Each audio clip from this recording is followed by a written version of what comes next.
चलो भाई, तो जूम की जो भी लिंक और आईडी है पास है वो आपको इंस्टाग्राम पे स्टोरी पे तो वो अपलोड किया कर दिया स्टोरी पे, तो आप लोग वहां पे जाके ज्वाइन कर सकते हो। चलो भाई, तो ये आपका मोस्ट रीसेंट पेपर, ठीक है, बच्चों ने कहा था भाई सॉल्व ये करा दो।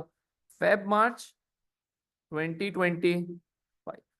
तो भाई फेब मार्च 2025 का पेपर है, ठीक है। सबसे पहला क्वेश्चन आया, डिफाइन द टर्म इंट्राप्रेन्योर। ये नया वर्ड आया भाई, इंट्राप्रेन्योर। एक एंटरप्रेन्योर होता है जो बिजनेस स्टार्ट करता है, अपना रिस्क लेगा, ठीक है, सारे काम करेगा, ठीक है, अपना पैसा लगाता है। इंट्राप्रेन्योर बिल्कुल ऑपोजिट होता है, लेकिन इसका समझो सौतेला भाई है, ठीक है। अब ये इसका मतलब क्या है? इंट्राप्रेन्योर भी क्या है, वो बिजनेस स्टार्ट करता है, बिजनेस बिल्कुल स्टार्ट करता है, ठीक है, लेकिन सारा रिस्क बिजनेस का होता है, ठीक है। मतलब ये समझो एम्प्लॉई है जो कि बिजनेस स्टार्ट कर रहा है। जो आपकी फर्म होती है, बिजनेस होता है, वो इसके ऊपर पैसा लगाता है, ठीक है, अपने एम्प्लॉय के ऊपर, बोलता है भाई ये लो पैसे और तुम बिजनेस स्टार्ट करो जाओ, ठीक है। सारा प्रॉफिट और लॉस बिजनेस का होगा। एम्प्लॉय सिर्फ जो अपनी मस्ती होती है ना बिजनेस स्टार्ट करने की, वो पूरी कर लेता है। नहीं, बिजनेस एम्प्लॉय है, एम्प्लॉय एम्प्लॉय। जी, ये डिसीजन लेके। ये बेटा 2 मार्क का, डिफाइन द टर्म इंट्राप्रेन्योर, कितने मार्क्स का भाई? 2 मार्क्स का, ठीक है। दोनों मार्क्स आपके यहाँ पर होते हैं बेटा नॉलेज के, ठीक है। अब देखो, अच्छा, आंसर 1A, ठीक है। अब आंसर 1A क्या बोल रहा है भाई? यहाँ पे आप क्या लिख दोगे? दोनों मार्क्स क्या लिख दोगे बेटा? डेफिनेशन के। चलो भाई, तो आप यहाँ पे करोगे कि intrapreneur as an employee who starts a business, who starts a business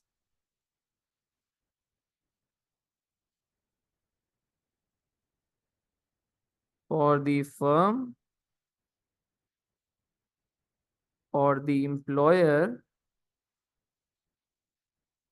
where he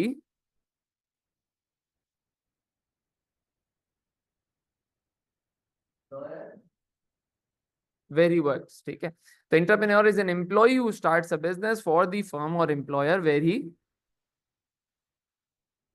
is employed. All the risks, all the risks and reward belongs to the business rather than the entrepreneur। बेटा 2 marks की definition के लिए दो अलग अलग point देना लाजमी है, ठीक है, ये गलती नहीं करना, ठीक है। अच्छा जी, तो आपने फिर ये लिख दिया। अब आंसर बेटा आ जाते हैं 1B पे। किस पे आ जाते हैं बेटा? 1B। चलो भाई, ये क्वेश्चन बोलता है बेटा, 1B का जो क्वेश्चन है एएस वेब मार्च 1B का, ठीक है, वो क्या बोलता है? Explain one disadvantage of being a small business. भाई एक डिसएडवांटेज बता दो कि अगर बिजनेस छोटा रह जाता है या छोटा होता है तो क्या ड्रॉबैक है, ठीक है। बेटा ये 3 मार्कर क्वेश्चन है। 3 मार्कर क्वेश्चन में 1 मार्क्स फॉर नॉलेज है और 2 marks for application. 2 marks for 1 mark knowledge का है, 2 मार्क्स एप्लीकेशन के, ठीक है जी। अब यहाँ पे आप बोल सकते हो कि भाई स्मॉल बिजनेस को एक ड्रॉबैक क्या होगा? स्मॉल बिजनेस को एक ड्रॉबैक होगा कि भाई बिजनेस पैसे नहीं देता, ठीक है, इसको लिक्विडिटी क्राइसिस होता है, नया बिजनेस होता है, ठीक है। आप बोल सकते हो ज्यादा कस्टमर बेस नहीं होती, पैसा नहीं होता, ठीक है, मशीन मशीन लगाने के लिए पैसे नहीं है, लोन भी नहीं मिलता, ठीक है, इसके कंपेटिटर बहुत बड़े बड़े होते हैं, ये आपने सारा लिख दिया, ठीक है। लिक्विडिटी क्राइसिस भी लिख सकते हो। तो explain one disadvantage of being a small business. चल, तो अब बेटा 1 मार्क नॉलेज है, 2 मार्क्स फॉर एप्लीकेशन। एप्लीकेशन, चलो, तो आप यहाँ पे क्या लिख दोगे? A small business a small business cannot have या cannot take a loan easily, which may result in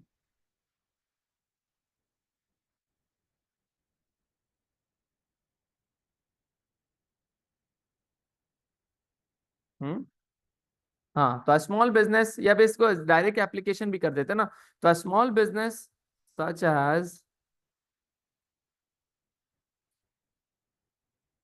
a restaurant would not be able to take a loan, to take a loan, as the bank would not trust or would not have enough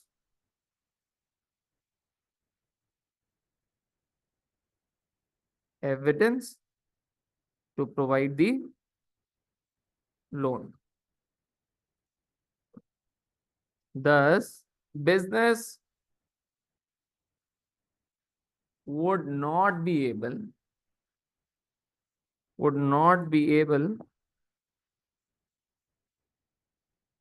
to buy the stove or oven to cater more customers.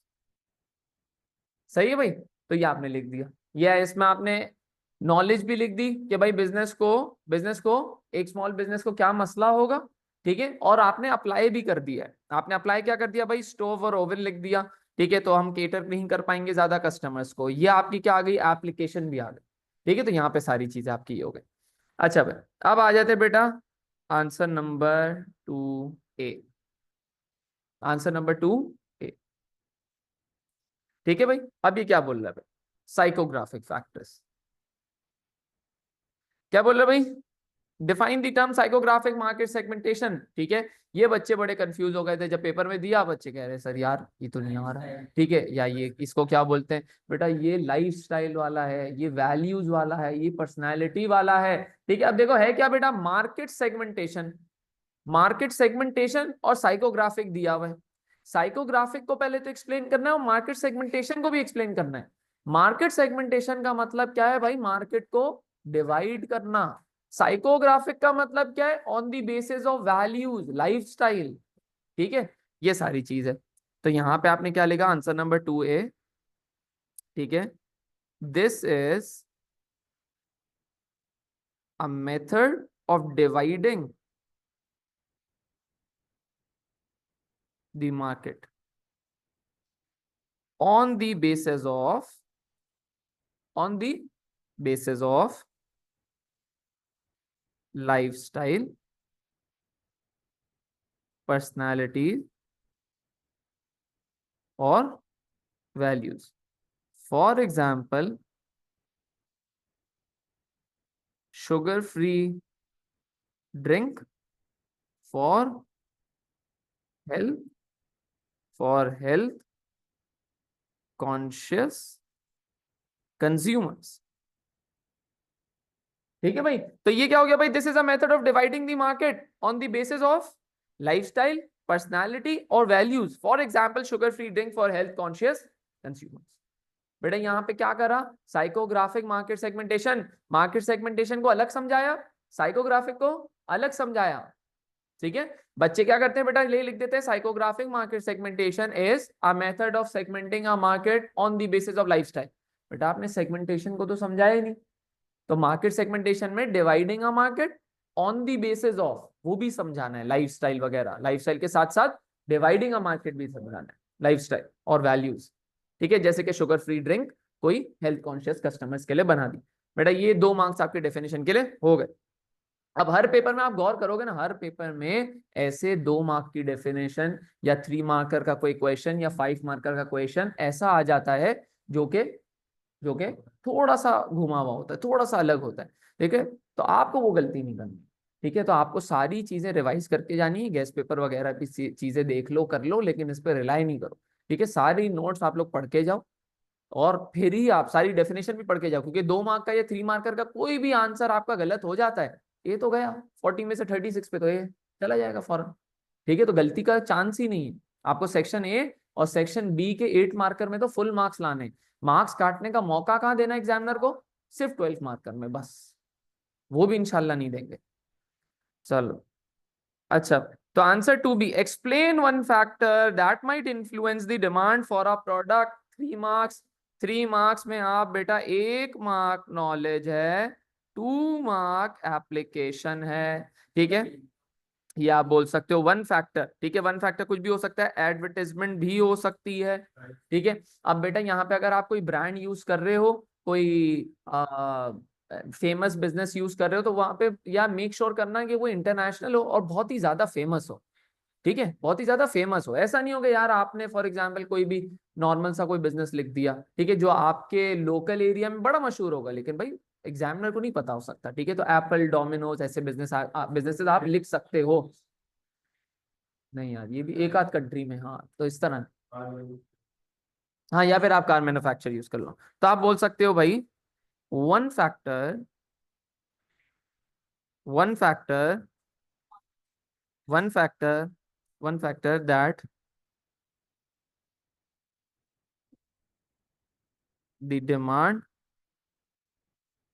may be influenced by is advertisement, is advertisement. हाँ, for example, for example, if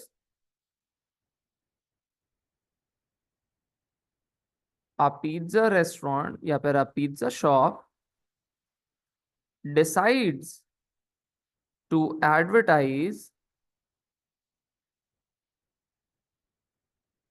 their new flavors, और आप बोल सकते हो desserts, ठीक है, on social media,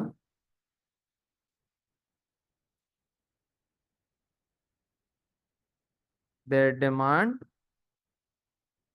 would significantly, would significantly increase। तो बेटा ये बता दिया क्या हो गया भाई, यहाँ पे हमने बोला one factor that the demand may be influenced, ठीक है, बाय इज एडवर्टाइजमेंट। ये आपको बेटा नॉलेज का मार्क्स मिल गया कि भाई फैक्टर बता दिया आपने, डिमांड किससे अफेक्ट होती है, भाई एडवर्टाइजमेंट से होती है, पहला मार्क मिल गया। दूसरे पे आ गए, for example if a pizza shop decides to advertise their new flavors or desserts on social media, ठीक है, their demand would significantly increase। कोई एनालिसिस नहीं कर रहा हूं, कुछ भी नहीं बताया कि भाई और क्या होगा, पैसे आएंगे तो न्यू ब्रांच खोल दूंगा, नहीं बेटा, 3 मार्कर में आपकी कोई एनालिसिस के मार्क्स है ही नहीं। तो 1 मार्क आपने नॉलेज का है, 2 मार्क एप्लीकेशन के, जो पिज्जा शॉप आपने यूज करके गेन कर लिए मार्क्स। चलो भाई, अब आ जाते बेटा किस पे, define the term indirect cost. अब बच्चे एक गलती करते हैं, लिखते हैं इनडायरेक्ट कॉस्ट आर कॉस्ट। गलत बेटा। ठीक है, अगर आपको कोई भी मसला है तो आप जाके वो इकोनॉमिक्स के चैनल पे एक रील देख लें, ठीक है, वो दली हुई है। तो बेटा ये कॉस्ट नहीं लिखना, इनडायरेक्ट कॉस्ट का मतलब कॉस्ट नहीं है। Indirect cost are expenses. ठीक है, नहीं, हाँ, या बोल सकते हो can not be allocated to a specific product, ये इनडायरेक्ट कॉस्ट है। तो indirect cost are expenses that can not be allocated directly to the cost. बिल्कुल बिल्कुल, सच एज रेंट। नहीं, चलो जी, रेंट हो सकता है, इलेक्ट्रिसिटी हो सकता है, वेरी गुड बेटा। ठीक है, वो आप बिल्कुल लिख सकते हो। ठीक है, ये देखना भाई, चलो, बिल्कुल इलेक्ट्रिसिटी भी हो सकती है, बिल्कुल हो सकता है। ठीक है, कोई मसले वाली बात नहीं। चलो भाई, define the term indirect cost. बेटा 2 मार्क्स है, 2 मार्क्स में डायरेक्ट, 2 मार्क्स नॉलेज के। ठीक है, चलो भाई, आंसर नंबर 3 यहाँ पे आप लिखोगे कि indirect cost are expenses. Expenses लिखा मतलब आपने कॉस्ट को समझा दिया, अब इनडायरेक्ट को समझाना है। तो indirect cost are expenses that can not B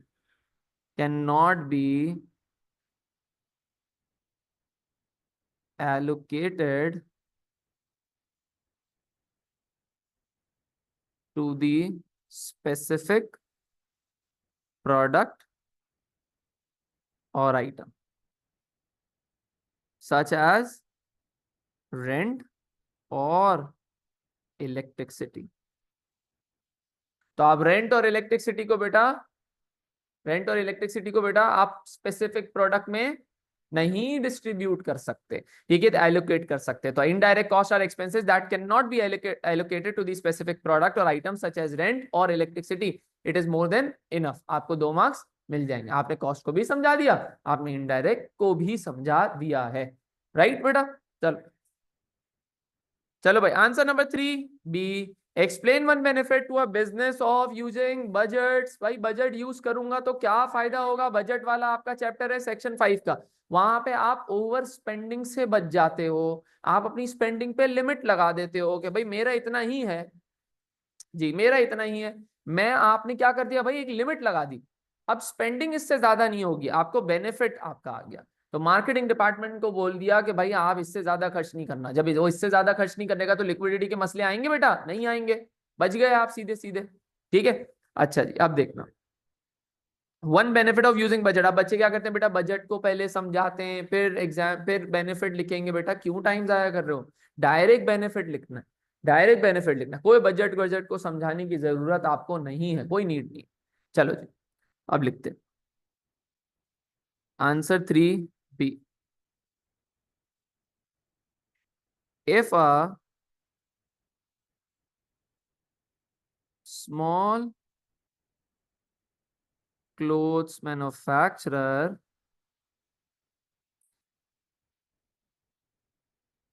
uses budget, ठीक है, if a small clothes manufacturer uses budgets, it will help them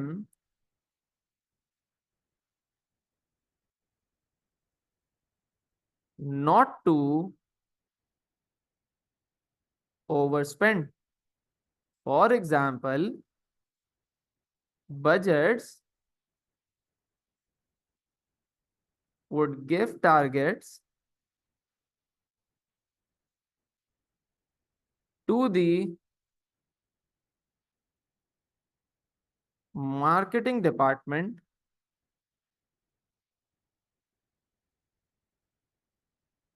for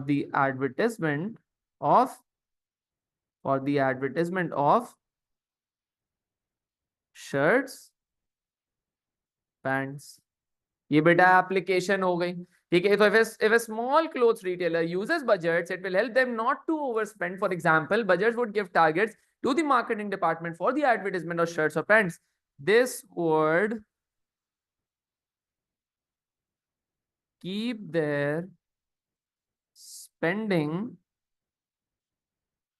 under the limit, thus no cash flow issues। ये ऐसे ही extra लिखा है, ठीक है। आप इसको ये नहीं समझ लेना मैंने एनालाइज बहुत ज्यादा कर लिया, नहीं, मैंने सिर्फ एक्स्ट्रा ऐसे ही लिख लिया, ठीक है। एएस बिजनेस दानिया। चलो, तो if a small clothes retailer uses budgets, it will help them not to overspend. For example, budgets would give targets to the marketing department for the advertisement of shirts and pants, ठीक है। This would help them, ठीक है, to keep their spending under the limit, thus no cash flows issues, ठीक है। यह आपने बेटा application कर दी कि क्लोथ्स मैन्युफैक्चरर क्या कर रहा था भाई, एडवर्टाइजमेंट भी कर रहा था शर्ट्स और पैंट्स की, बिल्कुल, ठीक है जी। अच्छा भाई चलो, तो भाई ये आ जाते हैं बेटा, अब क्या बेटा, अब 4 मार्कर, क्वेश्चन नंबर 4 जो आपका 5 मार्कर है। यहाँ पे क्या बोल रहा है बेटा, एनालाइज वन इम्पैक्ट, क्या बोल रहा है भाई, analyse one impact on employees of trade union involvement in the work place. बेटा वन इम्पैक्ट बता दो एम्प्लॉइज के ऊपर, बिजनेस के ऊपर नहीं, बच्चे लिख देते हैं बिजनेस के ऊपर, सर ये क्या होगा, ठीक है, तो आप बिजनेस के ऊपर लिख देते हैं कि भाई बिजनेस को क्या मसले मसाइल आएंगे। नहीं भाई, आप क्यों लिख रहे हो ये, ठीक है, आपको क्या लिख रहे हैं भाई, इम्पैक्ट ऑन एम्प्लॉइज, एम्प्लॉइज पे क्या मसला आएगा, या फिर क्या फायदा है, या क्या नुकसान है। इम्पैक्ट लिखा हुआ है, it can be negative, it can be positive, आपकी मर्जी, ठीक है। तो analyse one impact on employees of trade union involvement in the work.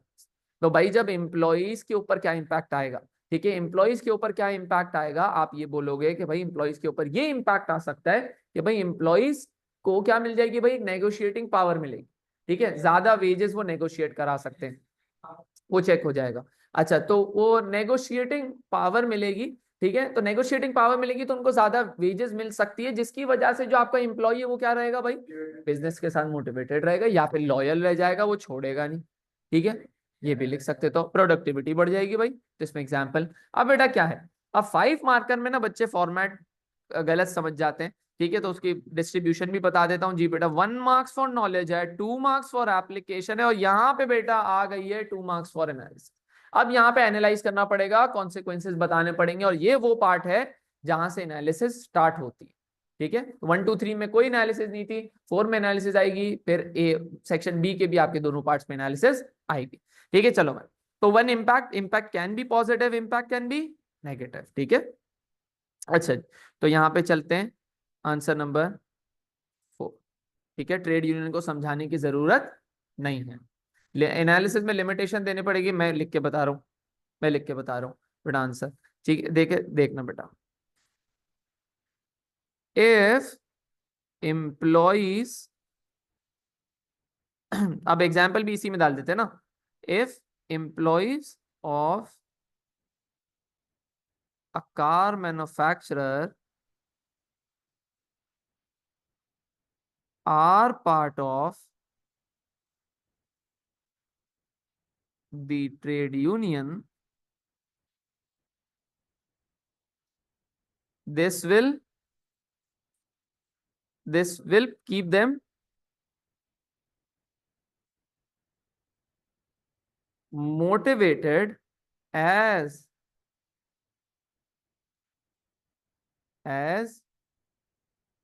the technicians। अब कार मैन्युफैक्चर में कौन होता है बेटा, टेक्नीशियन होता है।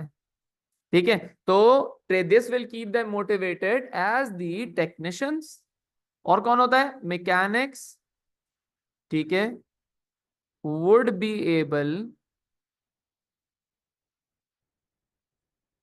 To bargain for better working conditions while producing sedans। अब सेडान्स, अब बच्चे बोलेंगे सर ये आप सेडान क्यों लिख रहे हैं, ये आप टेक्नीशियन मैकेनिक्स क्यों लिख रहे हैं, बेटा इसका जवाब कहाँ मिलेगा आपको, एग्जामिनेशन रिपोर्ट में मिल जाएगा, एग्जामिनर के रिपोर्ट में, कैंडिडेट रिस्पांस में मिल जाएगा, मार्किंग स्कीम में मिल जाएगा, वहां जाके देख लेना। ठीक है, कि एग्जामिनर क्या बोलता है एप्लीकेशन, फिर आप मेरे से सवाल करिएगा दोबारा। ठीक है, तो if the employees of a car manufacturer are part of the trade union, this will keep them motivated as the technicians. Mechanics would be able to bargain for better working conditions while producing sedans. ठीक है, sedan गाड़ी की type भी लिख दी, एक technician लिख दिया, mechanic लिख दिया, एप्लीकेशन कर दिया। ठीक है, आप मोटिवेटेड हो जाएंगे। अब देखो बेटा एनालिसिस लिखूंगा, this motivation will increase the productivity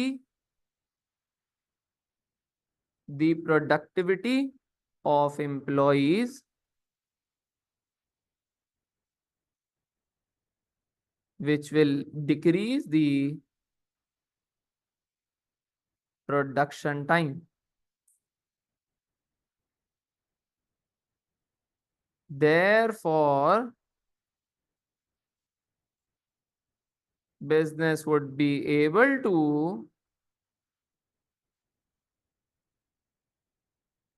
deliver cars on time, resulting in brand loyalty। Red से बेटा जो लिखी है वो एनालिसिस है, 2 मार्क्स एनालिसिस के मिल गए, टेक्नीशियन मैकेनिक कार सेडान सब लिख दिया बेटा, एप्लीकेशन के मार्क्स मिल गए। अगर वो ट्रेड यूनियन का पार्ट होंगे तो वो मोटिवेटेड होंगे, तो नॉलेज का मार्क्स मिल गया, 5 मार्क हो गए। तो एएस बिजनेस में बेटा 5 मार्कर का ये फॉर्मेट है, 1 mark for knowledge, 2 marks for application and 2 marks for analysis. तो आपका ये 5 मार्कर का फॉर्मेट है।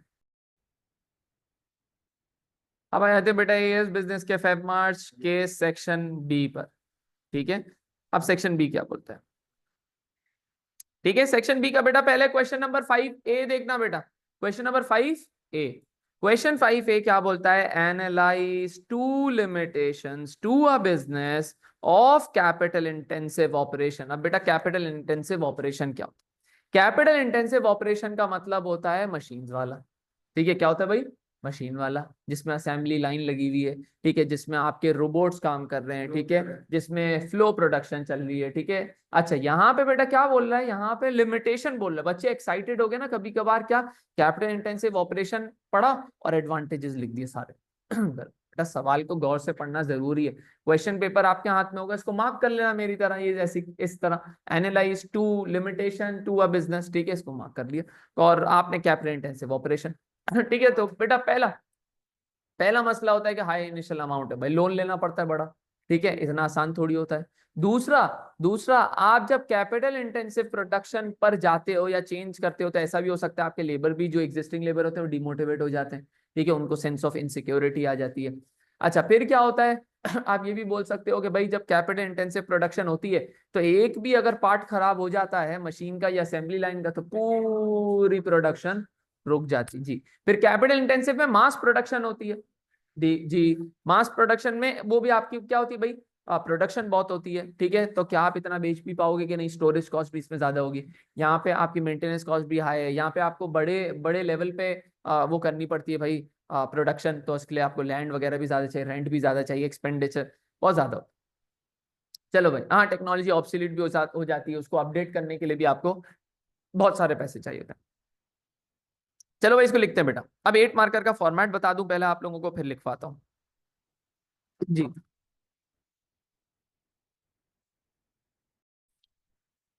चलो जी, तो बेटा 8 मार्कर का फॉर्मेट बेटा सुनिएगा जल्दी से। आंसर नंबर 5, ठीक है। तो बेटा 8 मार्कर का फॉर्मेट क्या है बेटा? 2 मार्क्स नॉलेज, 2 मार्क्स एप्लीकेशन, और 4 मार्क्स एनालिसिस। तो बेटा 2 नॉलेज के, 2 एप्लीकेशन के, और 4 किसके बेटा? एनालिसिस के, ठीक है। अच्छा, अब क्या करना है बेटा? आपको 8 मार्कर का जो आंसर है वो 3 पैराग्राफ्स में लिखना है, ठीक है। तो सबसे पहले आप क्या लिखोगे बेटा? डिफाइन, सही है। तो पैरा 1 में आप डेफिनेशन लिख दो जी। सबसे पहले आपने यहाँ पे मेन इंपॉर्टेंट वर्ड क्या था बेटा? कैपिटल इंटेंसिव, ठीक है। इसकी मार्क्स डिस्ट्रीब्यूशन बता दी, 2 मार्क्स नॉलेज के हैं, 2 मार्क्स एप्लीकेशन के हैं, और 4 मार्क्स एनालिसिस के हैं, ठीक है। चलो बेटा, capital intensive production, capital intensive production को डिफाइन कर दोगे।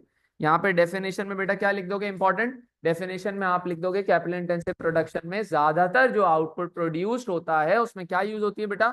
मशीन यूज होती है, सच एज रोबोट्स या फिर इक्विपमेंट। इस तरह आपने क्या लिख दिया? डेफिनेशन। अच्छा, तो आपने डेफिनेशन लिख दी, फिर असल पैराग्राफ स्टार्ट हो रहा है जो पैरा नंबर 2 है। पैरा नंबर 2 में क्या करोगे बेटा? आप एक लिमिटेशन लिखनी है, एक क्या लिखनी है? लिमिटेशन लिखनी है। फिर आपको एक एप्लीकेशन, मतलब आपको बिजनेस से अप्लाई करना है। क्या करना है भाई? बिजनेस से अप्लाई करना है, अप्लाई टू अ बिजनेस, ठीक है। उसके बाद क्या करोगे भाई? Chain of analysis, chain of analysis, ठीक है। अच्छा बेटा, फिर पैरा 3 पे आ जाओगे। पैरा 3 में आप क्या लिखोगे? सेकंड लिमिटेशन लिखोगे। क्या लिखोगे? सेकंड लिमिटेशन, प्लस बिजनेस से अप्लाई करोगे, अप्लाई टू अ बिजनेस, ठीक है। और फिर आप क्या कर दोगे? प्लस चेन ऑफ एनालिसिस, ठीक है बेटा। तो ये आपने कर दिया फॉर्मेट, सही है। अच्छा भाई, चलो, तो ये वाली बेटा सारी बातें आ गई। अब देखो ये बेटा, ये फॉर्मेट हो गया, ये फॉर्मेट हो गया। अब पैरा 1 में आपने कैपिटल इंटेंसिव को डिफाइन कर लोगे बेटा, ये मैं आपको लिख के नहीं दे रहा, ये मैं आपको बता देता हूँ। कैपिटल इंटेंसिव क्या हो गई? आपने डायरेक्ट लिख दिया। कैपिटल इंटेंसिव में लिख दिया कि भाई ज्यादातर प्रोडक्शन जो आउटपुट है वो कौन प्रोड्यूस करता है? भाई मशीन, इक्विपमेंट, रोबोट्स यूज करती है, ठीक है, और असेंबली लाइन पे बनता है। चलो, तो आपने ये सारी बात। अब बेटा आगे आ जाते हैं। अब हम लिखते हैं पैरा नंबर 2। अब एक limitation, one limitation to a business of using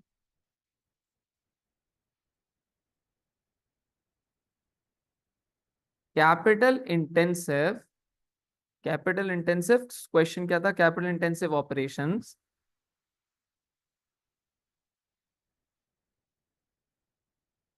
one limitation to a business of using capital intensive operation is that it is expensive to, हाँ, टू अडॉप्ट और सेटअप, ठीक है, और setup as initial cost is very high, as initial cost is very high. तो भाई initial cost क्या है भाई, बहुत ज्यादा हाई होती है, ठीक है। या आपने बेटा क्या लिख दिया, या आपने लिमिटेशन लिख दी, ठीक है। अब देखना बेटा, या आपने लिमिटेशन लिखी, ये मतलब आपने पॉइंट लिख दिया अपना। For example, for example, if a car manufacturer uses, या if a car manufacturer such as Toyota, हाँ ये सब लिख सकते हो, uses expensive equipment, robots or machines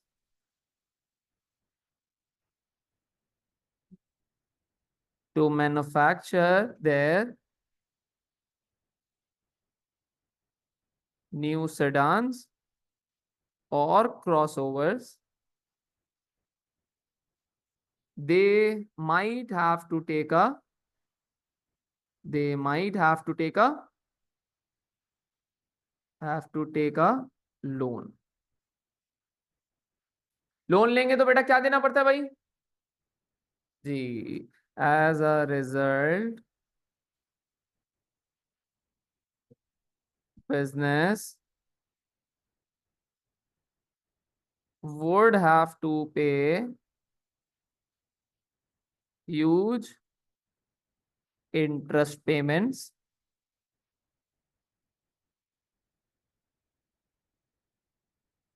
which will lead to, ठीक है, लोन ले लिया, लोन से क्या लेना पड़ेगा बेटा, लोन पे इंटरेस्ट देना पड़ेगा, which will lead to increased expenses, therefore profits would significantly be lower। ठीक है, तो बेटा हमने यहाँ पे एनालिसिस क्या करी है, एनालिसिस क्या कर लिया हमने, सबसे पहले क्या कर लिया बेटा, वो एक्सपेंसिव होगा, वो तो अपना पॉइंट था, एक्सपेंसिव होगा तो क्या करना पड़ेगा, लोन लेना पड़ेगा, लोन ले लिया तो क्या देना पड़ेगा, इंटरेस्ट, लोन पे इंटरेस्ट दिया, इंटरेस्ट दिया तो एक्सपेंसेस बढ़े, एक्सपेंसेस बढ़े तो profit would be significantly lower. चार एनालिसिस दे दी, मार्क्स तो दो ही थे, ठीक है। इसका मतलब एग्जामिनर हमारे मार्क्स डिडक्ट नहीं कर सकेगा, और ज्यादा टाइम भी नहीं लगा, फौरन कर लिया हमने, ठीक है। चलो भाई, तो ये अब आप बोलोगे बेटा एप्लीकेशन क्या है, कार मैन्युफैक्चरर से लेके हमने टोयोटा, सेडान, क्रॉसओवर, रोबोट्स, ठीक है, ये सब लिख दिया, ये सब हमारी एप्लीकेशन है। एग्जामिनर बोलेगा भाई इसने आंसर से रिलेट, किसी बिजनेस से रिलेट करा है तो एप्लीकेशन के मार्क्स दूंगा इसको। अच्छा बेटा अब दूसरे पे आ जाते हैं भाई, अब दूसरे पे आ जाते हैं बेटा, दूसरा, दूसरे पैराग्राफ पे आ जाते हैं, जो आपका क्या होगा भाई, थर्ड पैराग्राफ, ठीक है। सबसे पहले आपने डिफाइन कर दिया कैपिटल इंटेंसिव को, फिर आपने पैरा टू लिख दिया, एक लिमिटेशन बिजनेस से अप्लाई करा, चेन ऑफ एनालिसिस लिख दी, ठीक है। अब क्या करेंगे बेटा, para number three, para number three में सेकंड लिमिटेशन लिखेंगे, बिजनेस से अप्लाई करेंगे और चेन ऑफ एनालिसिस चलाएंगे। चलो जी, अब आप लिखोगे second paragraph, another limitation, another limitation, ठीक है, टू आ, आप कुछ भी बोल सकते हो, टू आ सोप मैन्युफैक्चरर कर दो, ठीक है, हाँ, टू आ गारमेंट मैन्युफैक्चरर कर दो, ये सारी चीजें कर सकते हो, या फिर टू आ, हाँ, to a soft drink manufacture कर सकते हो, ये भी कर सकते हो। चलो ये करते हैं, under limitation to a soft drink manufacturer, ठीक है। तो another limitation to a soft drink manufacturer would be, या ऑफ यूजिंग, या of being capital intensive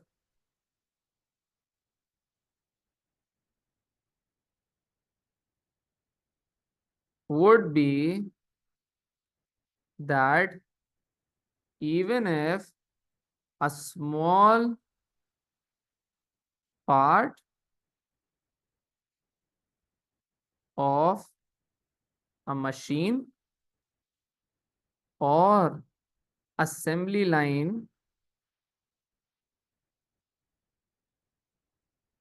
would malfunction it would stop, it would completely stop.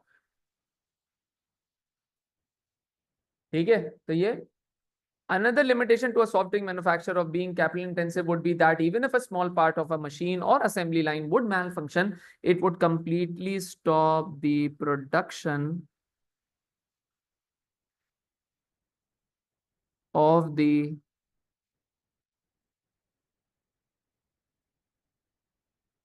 new flavors or bottles. ठीक है, तो ये हो गया भाई। एक भी अगर मसला हो जाता है तो क्या होगा भाई, एक भी अगर मसला हो जाता है तो क्या होगा, एक भी अगर मशीन का छोटा सा पार्ट खराब हो जाता है, पूरी प्रोडक्शन रुक जाएगी। assembly line would malfunction, it would completely stop the production of new flavors or bottles। ठीक है, और हमने लास्ट टाइम क्या लिखा था ये प्रॉफिट्स वुड सिग्निफिकेंट। अच्छा भाई, अब ये लिखना new flavour. As a result, as a result customers or retailers stocking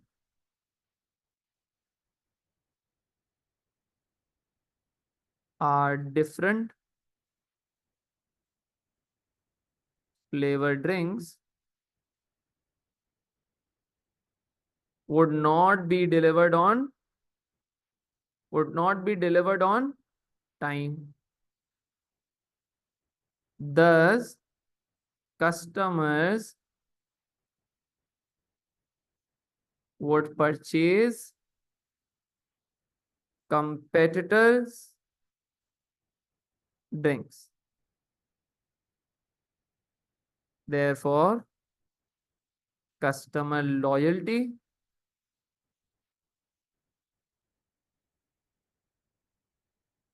would negatively be impacted and business would not be able to join या फिर expand into जूस मार्केट। ठीक है, तो आपने बोला भाई वो सॉफ्ट ड्रिंक का था, वो जूस मार्केट में नहीं जा पाएगा। ठीक है, ये भी क्या हो गया भाई, एप्लीकेशन। तो हमने यहाँ पे एप्लीकेशन में क्या कर दिया भाई, एक सॉफ्ट ड्रिंक मैन्युफैक्चरर को लेके फिर हमने ये असेंबली लाइन लिखा है, ये हमने न्यू फ्लेवर्स बॉटल्स लिखा है, retailer stocking our flavour drinks लिखा है, कंपेटिटर ड्रिंक्स लिखा, ठीक है, जूस मार्केट लिख दिया। ये एप्लीकेशन हो गई, बहुत सारी एप्लीकेशन कर दी है। ठीक है, ताकि आप लोगों को मैं समझा सकूं, दिमाग में डाल सकूं कि यार ये एप्लीकेशन होती क्या है भाई। ठीक है, अच्छा भाई, फिर हमने यहाँ पे एनालिसिस में क्या लिखा है भाई, वो कंप्लीटली स्टॉप कर देगा। ये तो आपकी नॉलेज हो गई क्योंकि कंप्लीटली स्टॉप। फिर आपने एज अ रिजल्ट, जिसकी वजह से डिलीवर नहीं होंगे टाइम पर, नॉट डिलीवर्ड ऑन टाइम, जिसकी वजह से कस्टमर दूसरों का परचेज कर लेंगे। ठीक है, अच्छा, फिर हमने लिखा है कस्टमर लॉयल्टी खराब होगी, जिसकी वजह से हम एक्सपैंड नहीं कर पाएंगे। सब एनालिसिस होगी, तो हमें मार्क्स नॉलेज के भी मिल गए, एप्लीकेशन के भी मिल गए, एनालिसिस के भी मिल गए। हर 8 मार्कर फॉर्मेट 3 पैराग्राफ में लिखना है। डेफिनेशन पहला पैराग्राफ, दूसरा, ठीक है, पहला लिमिटेशन या पहला फैक्टर या पहली जो भी आपके एडवांटेज है उसको अप्लाई करा, उसमें एनालिसिस लिख दी। फिर थर्ड में आपने क्या लिख दिया, सेकंड एडवांटेज, सेकंड ड्रॉबैक या फिर कुछ भी जो भी फैक्टर है, ठीक है, उसको फिर आपने क्या कर दिया बेटा, एप्लीकेशन करके और एनालिसिस करके आपने उसको भी खत्म करा, जिसमें जिस तरह अभी हमने जूम पे कर रहे हैं। ठीक है, अच्छा बेटा, अब क्या होगा भाई, अब क्या बोल रहा है भाई सवाल, अब क्वेश्चन बोल रहा है 12 मार्कर बेटा, 12 मार्कर क्वेश्चन क्या बोल रहा है, a soft drinks manufacturer must improve its sustainability in order to compete successfully. ठीक है भाई, करना है, compete करना है सक्सेसफुली। ठीक है, उसके लिए क्या सॉफ्ट ड्रिंक मैन्युफैक्चरर को लाजमी है, क्या उसको सस्टेनेबिलिटी इंप्रूव करनी पड़ेगी। ठीक है, तो अब आते हैं बेटा, अब 12 मार्कर का फॉर्मेट बेटा। ठीक है, तो आप लोग कोई भी देख रहा हो, ठीक है, अब 12 मार्कर का फॉर्मेट हम किस तरह करते हैं और एग्जामिनर किस तरह करता है उसको देखते हुए हमने अपना बनाया है। ठीक है, तो आप लोग भी देखें और फिर इसको 12 मार्कर को इसी फॉर्मेट पे करें ताकि आपको मार्क्स अच्छे मिल सके। चलो बेटा, ये 12 मार्क का soft drink manufacturer must improve its sustainability in order to compete successfully. अब देखना भाई हम इस आंसर को किस तरह करेंगे। ये 12 मार्कर का क्वेश्चन,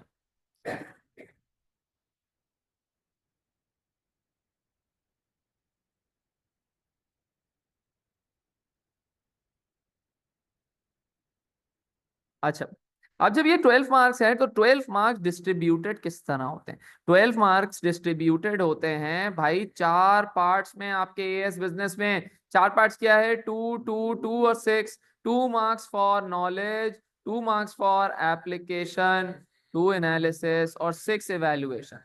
तो बेटा जो पढ़ता है या जो वीडियोस देखी हुई होंगी उसको पता होगा कि इवेल्युएशन के अंदर एग्जामिनर बताता नहीं है, लेकिन ठीक है एप्लीकेशन, जी एप्लीकेशन एनालिसिस भी लाजमी लिखनी है आपको इवैल्यूएशन में, वरना आपके मार्क्स जाएंगे। ठीक है, लाजमी जाएंगे। तो आप ये गौर से ये कर लीजिएगा कि आप एप्लीकेशन एनालिसिस इवैल्यूएशन में नहीं भूलिएगा। ठीक है, कैसे करना है देखते हैं। अब बेटा यहाँ पर soft drink manufacture must improve its sustainability in order to compete successfully. यहाँ पे आप क्या करोगे बेटा? अब देखो, जो आपका 12 मार्क्स का आंसर होता है वो क्या होता है? Para one. पैरा वन क्या है बेटा? सस्टेनेबिलिटी के ऊपर। जी सस्टेनेबिलिटी। सस्टेनेबिलिटी में आप लिखोगे कि यार सस्टेनेबिलिटी का मतलब होता है जब आप इन्वायरमेंट सोसाइटी का ख्याल करते हो, ये आपको लिखना है, और फ्यूचर जनरेशन को हार्म नहीं करते आज अपने प्रोडक्शन प्रोसेसेस से। ठीक है, ये है। सही है। तो आज प्रेजेंट टाइम में या प्रेजेंट चीजें बनाते हुए अगर आप फ्यूचर जनरेशन का सोच रहे हो, ठीक है, सस्टेनेबिलिटी ये होती है फ्यूचर जनरेशन के बारे में सोचना, सोसाइटी के बारे में सोचना, इन्वायरमेंट के बारे में सोचना इज सस्टेनेबिलिटी। ठीक है, तो ये आपने लिख दी बेटा डेफिनेशन, सबसे पहले तो आप यही कर दीजिएगा डिफाइन। सही है। अब देखना बेटा इसको कैसे आप डिवाइड करोगे ना गौर से। फिर आप इसके बनाओगे दो और पैराग्राफ, पैरा 2 एंड पैरा 3। सही है, पैरा 2 और पैरा 3। पैरा 2 में क्या लिखोगे? अब यहाँ पे है क्या भाई? सस्टेनेबिलिटी इंप्रूव करनी चाहिए टू compete सक्सेसफुली। ठीक है, मतलब आपको सक्सेसफुल सक्सेसफुल के बारे में ही। अब हम दो पॉइंट लिखेंगे कि सस्टेनेबिलिटी से क्या फायदा होता है। ठीक है, तो हम यहाँ लिखेंगे why sustainability is important. Why sustainability is important. Why sustainability is important. भाई सस्टेनेबिलिटी क्यों जरूरी होती है? ठीक है, क्यों जरूरी होती है? ठीक है, ये इसके दो पॉइंट्स लिखेंगे हम। पहला आप लिख लोगे इसको, फर्स्टली करोगे, एक ही पैराग्राफ में लिख लेना, कोई मसला नहीं है, बस फर्स्टली और सेकेंडली यूज कर लेना। फर्स्टली लिखना बेटा जब आप सस्टेनेबिलिटी यूज करते हो। सही है, तो आप लिखना कि अगर soft drink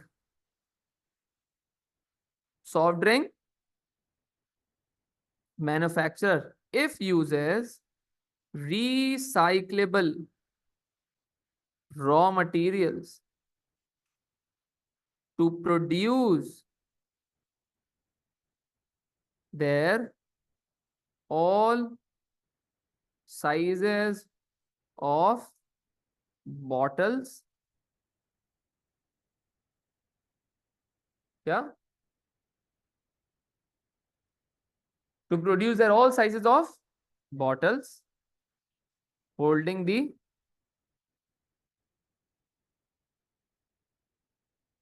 different flavors of drinks। सही है भाई, ये लिख दिया। तो आपने लिखा भाई सस्टेनेबिलिटी। सस्टेनेबिलिटी क्यों जरूरी है? अगर सॉफ्ट ड्रिंक मैन्युफैक्चर एप्लीकेशन कर रहा हूं बेटा, सॉफ्ट ड्रिंक मैन्युफैक्चर अगर यूज करता है recyclable raw material to produce their all sizes of bottles holding the different flavours of drinks. ठीक है, तो यहाँ पे क्या हो गया भाई? यहाँ पे आपको किसके मार्क्स मिल गया भाई? नॉलेज और एप्लीकेशन। ठीक है, अभी हम एप्लीकेशन भी कर रहे हैं, अब इससे होगा क्या? अभी तो नॉलेज वो भी लिखनी है ना, अभी क्या हो। तो भाई क्या हो गया? तो अब आप बोलोगे कि भाई all size of bottles holding the different flavours of drinks आपने बता दिया। ठीक है, फिर आपने बताया भाई इससे होगा क्या? इससे होगा क्या कि भाई सोसाइटी की नजर में आपकी क्या हो जाएगी? जी सोसाइटी की नजर में ब्रांड इमेज बढ़ जाएगी। ब्रांड इमेज बढ़ जाएगी तो आप ज्यादा पैसे, जी हायर प्राइसेस, सही है, हायर प्राइसेस चार्ज कर सकते हो। हायर प्राइसेस चार्ज करोगे, प्रॉफिट्स बढ़ेंगे। ठीक है, new market such as juices में आप क्या कर सकते हो भाई? एंटर कर सकते हो। ये एनालिसिस हो गई बेटा, एरो से एरो एरो एरो एरो से करके क्या कर दिया बेटा, एनालिसिस बना दी। दूसरा आप लिख दोगे भाई सेकेंडली सस्टेनेबिलिटी क्यों जरूरी है, ठीक है। सेकेंडली आप बोलोगे भाई सस्टेनेबिलिटी क्यों जरूरी होती है, सस्टेनेबल हो गए, ठीक है, सस्टेनेबल हो गए, such as not polluting the environment, not polluting the environment by using environment friendly machines to pack the cola bottles, to pack the to pack the cola bottles, ठीक है। तो सेकेंडली सस्टेनेबल है such as not polluting the environment, ठीक है, by using environment friendly machines to pack the cola bottles or produce new flavors of soft drink, जिससे क्या होगा भाई, आपकी good publicity, good publicity by pressure group बोल सकते हो, ठीक है, प्रेशर ग्रुप, मार्केटिंग हो जाएगी, सही है, मार्केटिंग बढ़ जाएगी, सेल्स बढ़ेंगी, ठीक है, आपका मार्केट शेयर बढ़ेगा, ठीक है, मार्केट शेयर्स बढ़ेगा, ठीक है, ये आपका होगा। बात समझ आ गई, ठीक है बेटा, ये सब हो गया, ये आपका पहला वाला चीज हो गई, पहली वाली चीज हो गई, ठीक है। अच्छा भाई अब दूसरे पे आ जाते, अब दूसरे पे आ जाते, अब आ जाते बेटा क्या भाई, अब आ जाते हैं किस पे भाई, पैरा नंबर 3 पे। अब आप बताओगे भाई सस्टेनेबिलिटी थोड़ी और भी तो फैक्टर होते हैं भाई, मस्ट इंप्रूव करना जरूरी थोड़ी है, ठीक है। अभी तो इवैल्यूएशन में सारी बातें लिखेंगे हम लोग, ठीक है, वो क्या पैसा है क्या नहीं है वो तो सारी चीजें लिखेंगे, लेकिन अभी तो, ठीक है, अभी तो हम ये लिखेंगे भाई कि दूसरे फैक्टर भी इंपॉर्टेंट। जी अब आप लिखोगे other factor,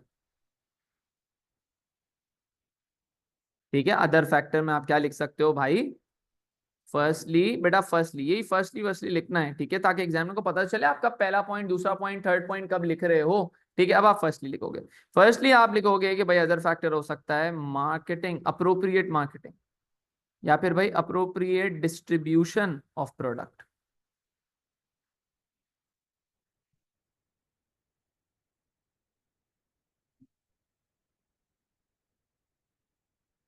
firstly appropriate distribution of every sized bottle to the retailer would be important, ठीक है। क्यों बेटा, आप ये लिखोगे कि अगर डिस्ट्रीब्यूशन होगी, डिस्ट्रीब्यूशन मोर होगी देन आर कंपेटिटर्स, अगर distribution more than our competitors होगी तो क्या होगा भाई, मोर देन कंपेटिटर्स होगी तो हमारा प्रोडक्ट ज्यादा दिखेगा, ठीक है। जब distribution more than our competitor होगी, ठीक है, तो विजिबिलिटी, विजिबिलिटी क्या होगी भाई हमारे प्रोडक्ट की, विजिबिलिटी, या फिर आप बोलोगे availability, availability with the retailers हमारी ज्यादा होगी। जब अवेलेबिलिटी और विजिबिलिटी ऑफ द रिटेलर ज्यादा है तो हमारे कस्टमर्स वुड स्टे लॉयल, ठीक है, जिससे less less marketing would be less marketing would be done, ठीक है भाई, less marketing would have to be done.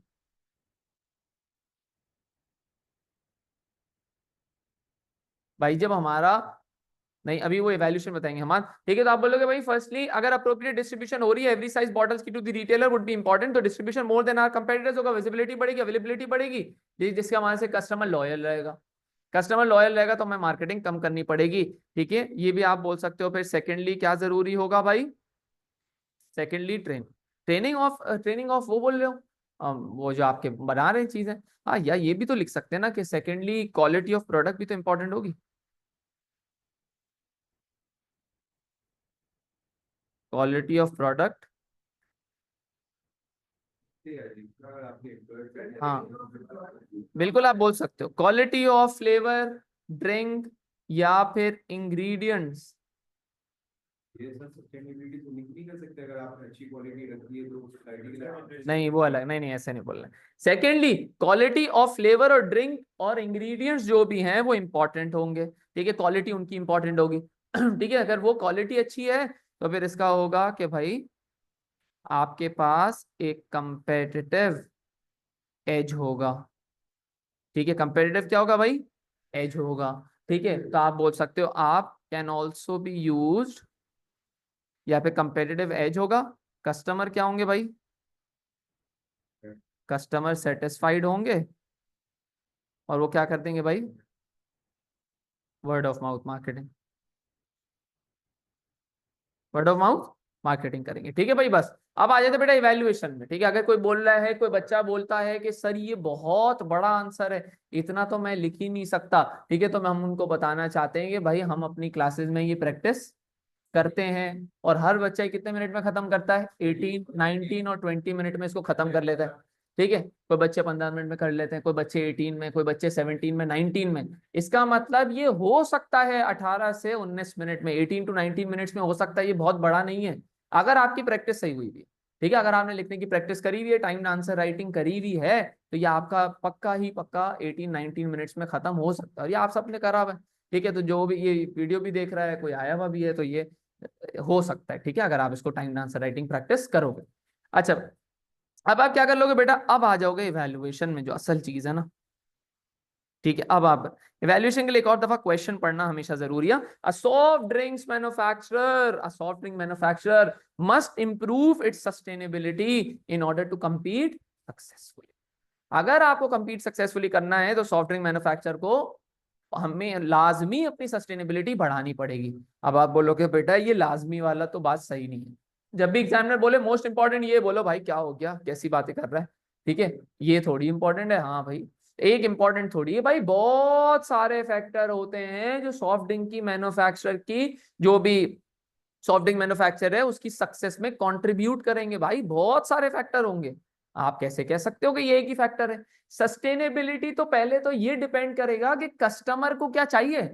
Pakistan में सस्टेनेबिलिटी, भाई पाकिस्तान में सस्टेनेबिलिटी क्या होती है, हमारे पाकिस्तान को पता भी नहीं है क्या क्लाइमेट चेंज कौन क्या होता है भाई। प्राइस कम है दे दो, प्राइस कम है दे दो, रिसाइक्लेबल प्लास्टिक है बेटा खुद ही रख लो, हमें कुछ नहीं चाहिए, हमें नहीं चाहिए, खुद ही रख लो, खुद ही पियो रिसाइक्लेबल प्लास्टिक में, हमें सस्ती बॉटल दे दो भाई। ये होता है भाई, पाकिस्तानी अवाम बोलती है भाई सस्टेनेबिलिटी कुछ भी नहीं है। तो आपको ये भी देखना पड़ेगा कि बेटा सॉफ्ट ड्रिंक मैन्युफैक्चरर किस जगह ऑपरेट कर रहा है, क्या कस्ट हाँ क्या कस्टमर चाह रहे हैं ये, क्या कस्टमर चाह रहे हैं सस्टेनेबिलिटी, क्या कस्टमर बोल रहा है मुझे रिसाइक्लेबल प्लास्टिक वाली बॉटल में पीना है, या फिर कस्टमर पाकिस्तानी मार्केट की तरह गरीब बंदा है। ठीक है, तो वो इंपॉर्टेंट होगा भाई, हमारे लिए प्राइस इंपॉर्टेंट होगी। उसके बाद एक और भी, सस्टेनेबिलिटी में क्या लगता है भाई, पैसा। सस्टेनेबिलिटी में पैसा लगता है, क्या आपके पास पैसा है, क्या आपके पास पैसा है, क्या सस्टेनेबिलिटी इंपॉर्टेंट है, क्या गवर्नमेंट सस्टेनेबिलिटी को सपोर्ट कर रही है, क्या गवर्नमेंट सस्टेनेबिलिटी के ऊपर कुछ पैसे दे रही है, तो फिर सस्टेनेबिलिटी इंपॉर्टेंट होगा या नहीं होगा ना भाई। ठीक है, तो ये सारी बातें वैल्यूएशन मतलब एग्जामिनर से ही आपको सवाल पूछ लेने हैं कि भाई एएस बिजनेस की वैल्यूएशन में आपको यही करना है कि भाई आपको सवाल पूछ लेने एग्जामिनर से, क्या गवर्नमेंट सपोर्ट है, question mark, if yes then हो सकता है। ठीक है, अब आप ये नहीं बोलना बेटा क्वेश्चन पूछ कर आ रहा हूं तो एग्जामिनर सर जवाब किधर देगा, और जवाब आप मेरे से मांग लेना, मैं दे दूंगा आपको। हाँ, ठीक है, चलो, तो ये हो गया। ठीक है, आगे बेटा अब इवैल्यूएशन पे आ जाते हैं, गौर से बेटा इवैल्यूएशन बहुत जरूरी। ठीक है, अच्छा अब आ जाते हैं बेटा पैरा नंबर 4 पे। ठीक है,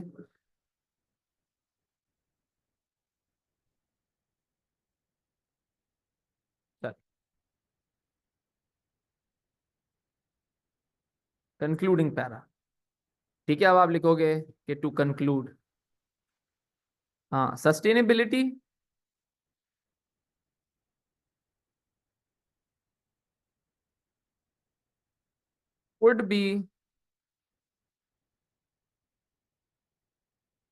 would be very important or not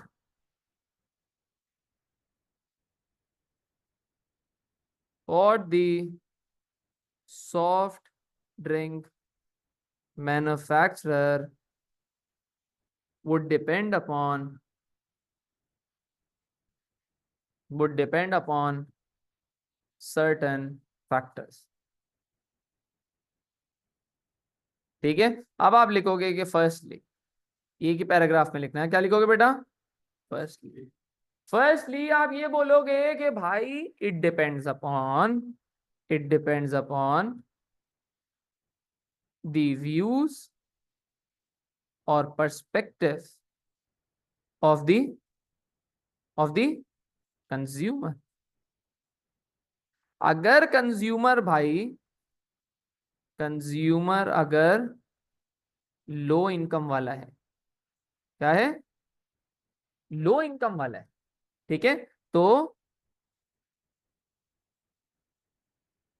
plastic bottles और रिसाइक्लेबल बॉटल्स जी would not make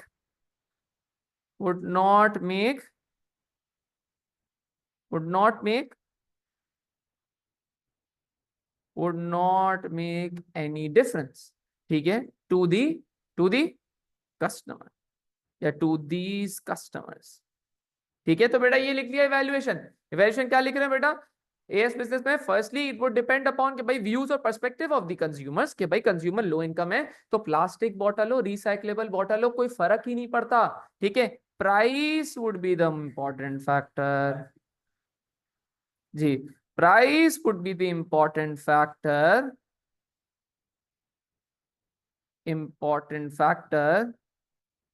in that specific market. In that specific market में क्या होगा भाई? वो मैटर, प्राइस मैटर करेगी भाई जी. As a result of low price sales क्या कर जाएंगी भाई? बढ़ जाएंगी, प्रॉफिट्स बढ़ेंगे. ठीक है भाई, अब देखो बेटा मैंने इवैल्यूएशन में भी क्या कर रहा हूं, देखो ये क्या करा भाई? प्लास्टिक बॉटल, ठीक है, और क्या करा हमने? रिसाइक्लेबल बॉटल, एप्लीकेशन डाली. वरना बेटा गए भाई एएस बिजनेस में बेटा एवैल्यूएशन में आपने एप्लीकेशन नहीं डाली, खुशी खुशी आओगे सर बेहतरीन एवैल्यूएशन लिखी है. बेटा अगर एप्लीकेशन ही नहीं करी तो आप दोबारा बैठने वाले हैं, ठीक है, या फिर ईडी आ जाएगा. ये नहीं करिएगा बेटा. अच्छा भाई, तो ये फर्स्टली लिख दिया, फिर आप क्या लिखोगे बेटा? सेकेंड. अब आप लिखोगे बेटा सेकेंडली में क्या लिखोगे? सेकेंडली में अब आप लिख दोगे क्या? सेकेंडली में अब आप लिख दोगे कि भाई क्या जरूरी है? सेकेंडली में अब क्या जरूरी होगा? सेकेंडली ये भी जरूरी है कि भाई गवर्नमेंट सपोर्ट है या नहीं है, भाई पैसा भी है कि नहीं है. सस्टेनेबिलिटी के लिए पैसा चाहिए, इन्वायरमेंट फ्रेंडली मशीन के लिए पैसा चाहिए. ऐसा तो नहीं है आपने लोन ले लिया, सस्टेनेबिलिटी करेंगे, पता चला अगले साल बंद पड़े हुए हो. सही है, फ्यूचर में हो ही नहीं, फ्यूचर का सोच रहे थे, फ्यूचर में आप ही नहीं हो, सोसाइटी ने आप ही का नहीं सोचा, बैठे हुए हो. ठीक है, तो बेटा ये भी तो देखना पैसा है कि नहीं है भाई. ठीक है, तो इस पे भी डिपेंड करती है चीजें. ठीक है, तो आप ये भी बोलोगे. सेकेंडली अमाउंट ऑफ फाइनेंस भी जरूरी होगा. ठीक है, सस्टेनेबिलिटी क्या होती है भाई? सस्टेनेबल एक्सपेंसिव होता है. ठीक है, does the manufacturer have the required finance to purchase ji environment friendly machines? क्योंकि अगर लोन लिया तो क्या देना पड़ेगा भाई? इंटरेस्ट. फिर आप बता दोगे 10, अब ये एंड आ गया बस. 10 compete सक्सेसफुली के लिए, जो सवाल था, सवाल क्या बोल रहा था भाई?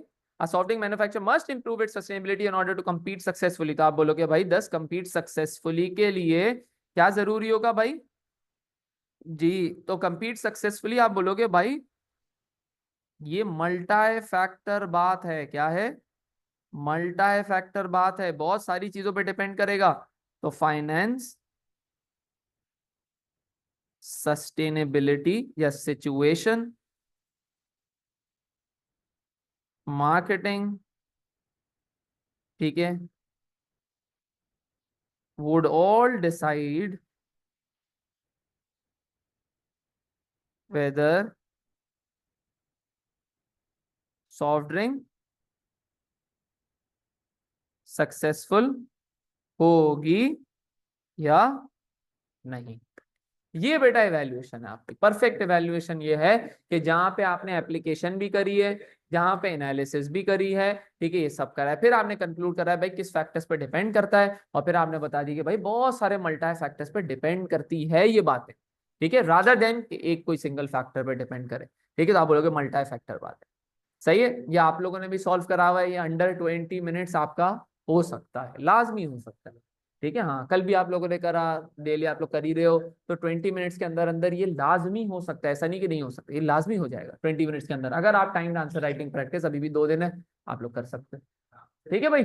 चलो फिर तो ये आपका 12 मार्कर, 8 मार्कर और सेक्शन ए का फॉर्मेट हो गया।